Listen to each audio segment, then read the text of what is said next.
In the last tier list video, I went over the best starting pitchers in the game, and today we're going to go over the best guys to bring out of your pen. Now, before we hop into this, I just want to explain to you guys that I'm not counting for Trevor Hoffman's boost to make these cards better. I'm just going off of their base stats, and that's it. So we're gonna hop into the F tier here, and there's only two cards down here in the F tier: the 92 Liam Hendricks and the 92 Paul Sewald. Both of these you acquire through the team affinity, and they're just not very good cards. They don't have good pitch mixes. They have very readable motions. You're not gonna want to throw these guys in the pen. You have some golds and silvers that are way better. Don't be deceived by some of the overalls on these pen cards. Now we're gonna hop into the D tier, where we have the 90 Alexis Diaz, the 89 Dennis Eckersley, 89 Greg Holland, 88 Joe Nathan, and the 89 Ken Giles. Everything about these cards, they're not fantastic. A lot of them are free cards through the team affinity mode once again, and I think that Eckersley you acquire through the conquest map, they just don't have the hits per 9 in a lot of them. Eckersley's usually really good in game, but the thing that kills that card is his pitching clutch. He has like 70 something pitching clutch, and that's just not going to get the job done, especially when you have guys in scoring position. Like I said, Alexis Diaz, 3 pitch mix, not very good.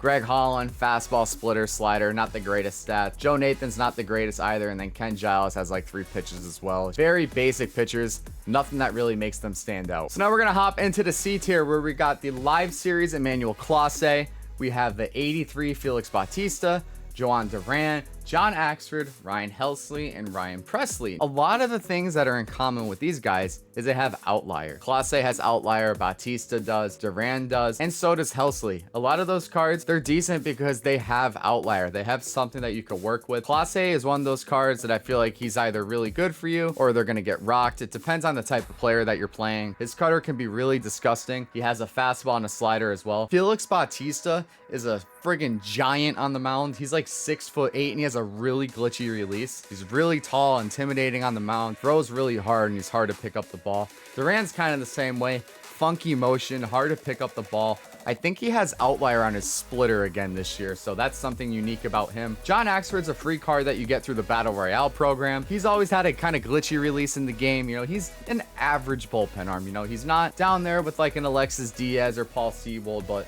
he's not quite a B or an A tier. Just an average reliever. Helsley, again, he has outlier. That's just something to work with. I think just a card having outlier makes him somewhat decent. And then Ryan Presley, he has like fastball, slider, slurve, and he has another pitch in there as well. Basically, having a slider and a slurve is like having the same exact pitch. Don't think he's that great. He's not awful. He does have some decent break, but I just think there's some better options that you can use in your pen. Now, the B tier here is, you guys are probably gonna be saying, hey, no, why do we have silver cards here in the B tier? And I'm gonna explain to you guys in a minute. We got Ottavino, Brooks Raley, the 99 Devin Williams, and 99 Edwin Diaz. I know that might be a shocker. We got 2 99 pen arms in the B tier, but again, I'll explain. Mariano Rivera, Michael King, Rob Dibble, and Taylor Rogers. The reason why Ottavino and Brooks Raley are in the B tier, they're good enough to be in your bullpen, but they shouldn't be your go-to arms. They're kind of like your 7th arm, your 6th arm. Like, you have no pen energy left, but they got good hits per 9, and they got a funky motion, good pitch mix. Brooks Raley, I think, is really damn good. There's not a lot of good left-handed relievers in this game, and a lot of the time he's playing up on inside edge, but I know the day I'm making the tier list, he's down, so I didn't throw him in my bullpen today. When he's playing up on inside edge, he's really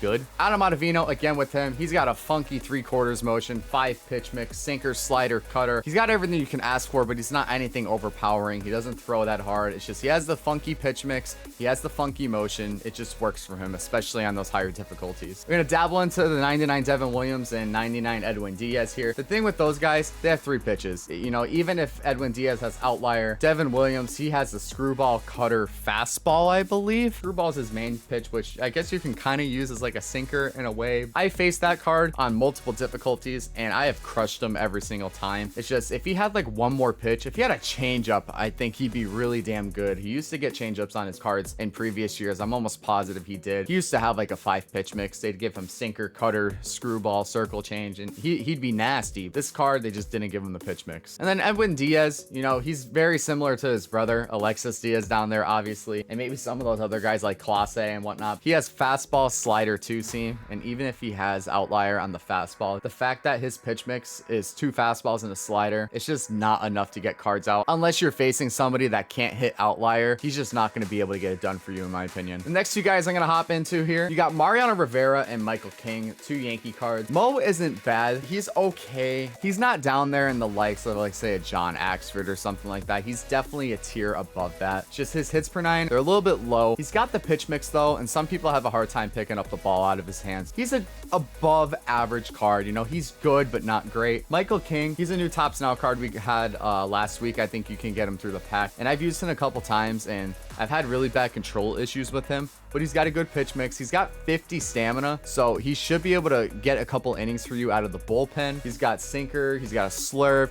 Again, 5 pitches, decent card. He's good, again, but not great. Dibble's very similar to Clase, in my opinion, but I think Dibble's harder to hit in Clase. That's why I put him in the B tier. He's got that really big over-the-top motion with a nasty cutter. He can give a lot of people some problems, especially since he has outlier on his fastball, and then his cutter is just so damn slow. So he could be really good. His cards in the past have been good. His stats are a little bit low on this one. And then Taylor Rogers, you get from, I think it's the Lefty Lucy mini seasons. I faced this card a couple times. I've seen some people use him. And again, he's good, but he's not great. These guys that are in the B tier, a lot of them, especially the higher overall, so say like your Devin Williams, your Edwin Diaz, they're just lacking something. Like, they might have some good qualities to their cards, but they're missing something that really takes them to the next level, that puts them in the A or the S tier. So now I'm gonna hop into the A tier here, where we got a lot of cards, again, like the B tier. The thing is, there's a lot of decent cards, there's just not a lot of great ones. There's really not that many cards in the S tier, because I really don't think there's a lot of like fantastic cards. We have Camilo Doval, Daniel Bard, Diego Castillo, Jonathan Loaizaga, the 99 Josh Hader,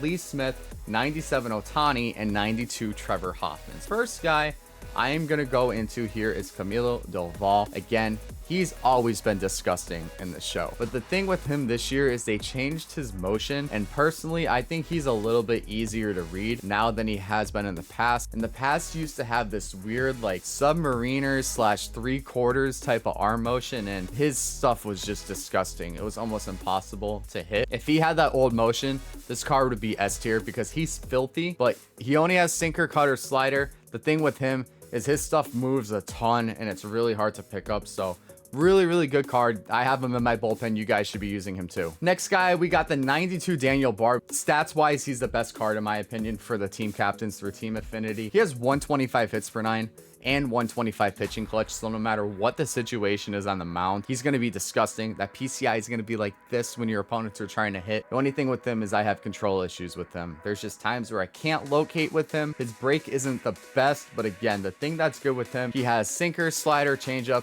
a 4-pitch mix he has as well. The thing that makes him great is he has an outlier sinker, and the PCI is always going to be as small as it possibly can be. Now we have Diego Castillo, very similar to Camilo Doval. He's got a fastball, sinker, slider, and his slider to me is his best pitch. It's really hard to pick up out of the hand in my opinion. Really good card, but again, he only has 3 pitches, so he's not fantastic. A lot of these guys, it's like if they just had like one more pitch. Castillo had a changeup. If you had a changeup to work with that sinker, it'd be so deadly because he's so nasty on the bump, but you just know in your mind that if anything's breaking into a righty, you know it's a sinker. You don't have to worry about off speed or anything of that sort. He has fastball, sinker, slider, so you really don't have to narrow it down too much with him. Now we have Jonathan Loaizaga. This is one of the free cards you get through the World Baseball Classic program, and he has a sinker, a slurve, a changeup, and a 4-seam, and he has outlier on his sinker, which is really nice. The thing that kind of hurts him a little bit to me is I think his motion's a little easier to read. His per 9s are a little bit low. He only has 97 hits per 9 and 85 Ks per 9. The pitching clutch is okay at 102. That's decent. Again, he's good for a 90 overall, but he's definitely not S tier. Now we have the 99 Hader.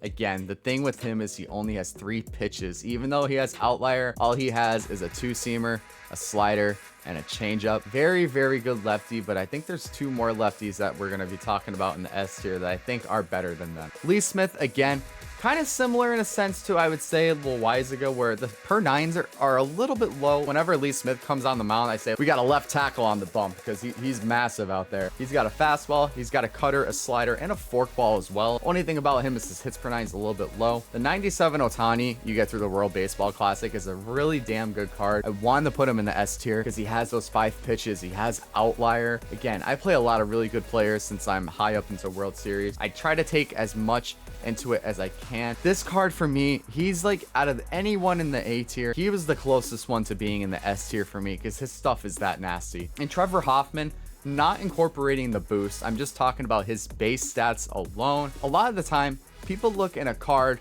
for them to, throw gas, have a sinker, have a slider. And Hoffman can throw somebody off. He's a finesse type of guy. He's got 5 pitches. His circle changeup is his best pitch, in my opinion. It is so slow. I'm trying to sit back as much as possible. And what's nice with that too, his fastball hits like 94 or so. And it can catch up on you when you're looking for the off speed. Trevor Hoffman's a great guy to throw into the game and maybe try to get your opponent off guard. And as we get into the S tier, these are the 4 best relievers, in my opinion, in the game. I might get some slack for throwing Gagne in there. I know, believe me, but I face this card more and more, and he's so tough to hit, man.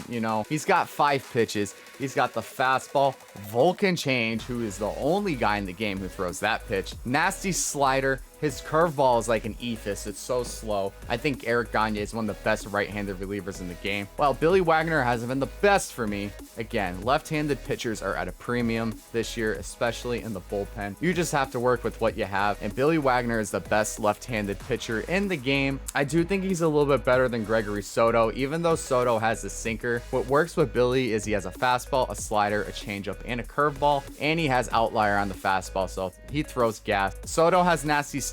Again, the thing with him is his control is awful. So if you're playing somebody who's not really chasing, you're gonna walk some guys because he can't get the ball over the plate. It's just a matter of if somebody is going to swing at it. And then we have Rob Nen. He's got a glitchy release, and that's what sometimes a card comes down to. He's got a fastball, slider, splitter, curveball. He's got 117 hits per 9 and 125 pitching clutch. He has outlier on his heater. And with those stats, he is nasty, in my opinion. I hope you guys enjoyed today's video. As of April 17th, these are the best relievers that you can use in your pen, in my opinion. Again, we all have opinions. You might not agree with me, and that's okay. Let me know what your opinions are down in the comments below. I hope you guys enjoyed the video. Again, be sure to drop a like, subscribe if you're new, and I'll see you guys in the next video.